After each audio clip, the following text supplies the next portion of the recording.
મિત્રો, જીપીએસસી, ગૌણ સેવા પસંદ મંડળ અને અન્ય સ્પર્ધાત્મક પરીક્ષાઓ માટે પૂછાતા વર્તમાન પ્રવાહો એના પર આપણે અગાઉ 6 વિડીયો મૂક્યા છે.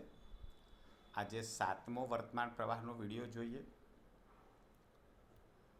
એક રાષ્ટ્ર એક ચૂંટણી તાજેતરમાં સમાચારમાં કઈ સમિતિ સાથે સંબંધિત છે?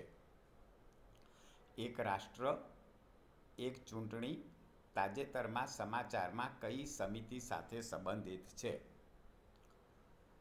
સાચો જવાબ છે રામનાથ કોવિંદ સમિતિ.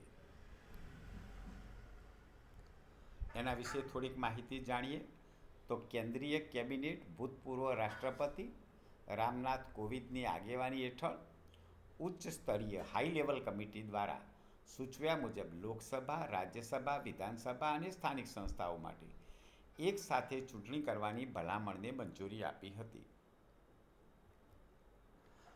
તાજેતરમાં ભારતીય વાયુસેનાની ચુનંદા 18 ફ્લાઇંગ બુલેટ્સ સ્ક્વોડ્રનમાં જોડાનાર પ્રથમ મહિલા ફાઇટર પાયલટ કોણ બની? ફરીથી રિપીટ કરું છું.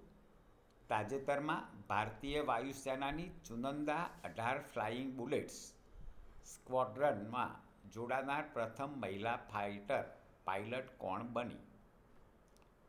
સાચો જવાબ છે મોહના સિંહ. મોહના સિંહ એ પ્રથમ ભારતીય મહિલા ફાઇટર પાયલટ બની. એના વિશે થોડુંક જાણીએ. સ્ક્વોડ્રન લીડર મોહના સિંહ ભારતીય વાયુસેનાની ચુનંદા 18 ફ્લાઇંગ બુલેટ સ્ક્વોડ્રનમાં પ્રથમ મહિલા ફાઇટર બની, જેણે સ્વદેશી બનાવટના LCA તેજસ ફાઇટર જેટ ઉડાડ્યું. કયું ઉડાડ્યું હતું? તો LCA તેજસ. જોધપુરમાં તરંગ શક્તિ કવાયતમાં પણ ભાગ લીધો હતો. LCA તેજસ પર આર્મી અને નેવીના વાઇસ ચીફને માર્ગદર્શન પણ આપ્યું હતું. તો આમાંથી એવું પણ પૂછી શકે કે કયું એમને ફાઇટર ઉડાડ્યું હતું? તો LCA તેજસ. કઈ કવાયતમાં ભાગ લીધો હતો? તો તરંગ શક્તિ કવાયતમાં ભાગ લીધો હતો. પ્રશ્ન 3. ઉત્તર પ્રદેશમાં પ્રથમ સેમિકન્ડક્ટર પાર્ક ક્યાં સ્થાપિત થયો છે? ફરીથી રિપીટ કરું. ઉત્તર પ્રદેશમાં પ્રથમ સેમિકન્ડક્ટર પાર્ક ક્યાં સ્થાપિત થયો છે? સાચો જવાબ છે ગ્રેટર નોઈડા. એના વિશે સમજીએ. ઉત્તર પ્રદેશમાં પ્રથમ સેમિકન્ડક્ટર પાર્ક ગ્રેટર નોઈડામાં આગામી નોઈડા આંતરરાષ્ટ્રીય એરપોર્ટની નજીક સ્થાપિત કરવામાં આવ્યો છે. આ માટે રાજ્ય સરકારે 225 એકર જમીન ફાળવી છે. આ જમીન સેક્ટર 10 અને સેક્ટર 28માં આવેલી છે. આ સ્થાન પર સેમિકન્ડક્ટર મેન્યુફેક્ચરિંગ પ્રોજેક્ટમાં 3 કંપનીઓ સામેલ થશે. કેટલી કંપની સામેલ થશે? તો 3. કેટલા હેક્ટર જમીન ફાળવી છે? તો 225. ક્યાં આવેલું છે? તો એરપોર્ટની નજીક.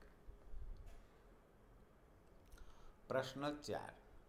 તાજેતરમાં ભારતીય વરિષ્ઠ મહિલા ફૂટબોલ ટીમના નવા મુખ્ય કોચ તરીકે કોની નિમણૂક કરવામાં આવી?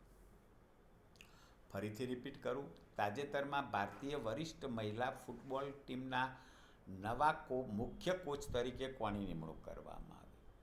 સાચો જવાબ છે સંતોષ કશ્યપ.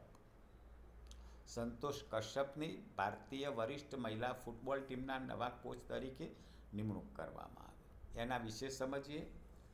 સંતોષ કશ્યપને ભારતીય વરિષ્ઠ મહિલા ફૂટબોલ ટીમના મુખ્ય કોચ તરીકે all India football federation AIFF દ્વારા નિમણૂક કરવામાં આવી છે. પ્રિયા પીવી એ સહાયક કોચ છે. તો સહાયક કોચ છે એવું પણ પૂછી શકે. તો પ્રિયા પીવી. અને રઘુવીર પ્રવીણ ખાનોલકર એ ગોલકીપર કોચ છે. તો ગોલકીપર કોચ છે રઘુવીર ખાનોલકર.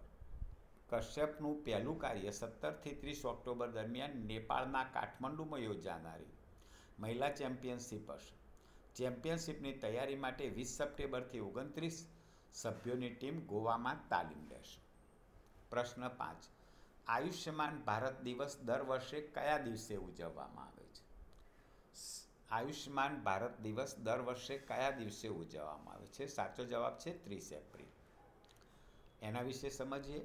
આયુષ્માન ભારત દિવસ દર વર્ષે 30 એપ્રિલે આયુષ્માન ભારત યોજના, જેને પ્રધાનમંત્રી જન આરોગ્ય યોજના PMJAY તરીકે ઓળખવામાં આવે છે, તેની સિદ્ધિઓને માન આપવા માટે ઉજવવામાં આવે છે. PMJAY એક સરકારી આરોગ્ય વીમા યોજના છે. આ જ પ્રકારના વિડીયો જોવા આપ success exam by Joshi subscribe કરો. આભાર.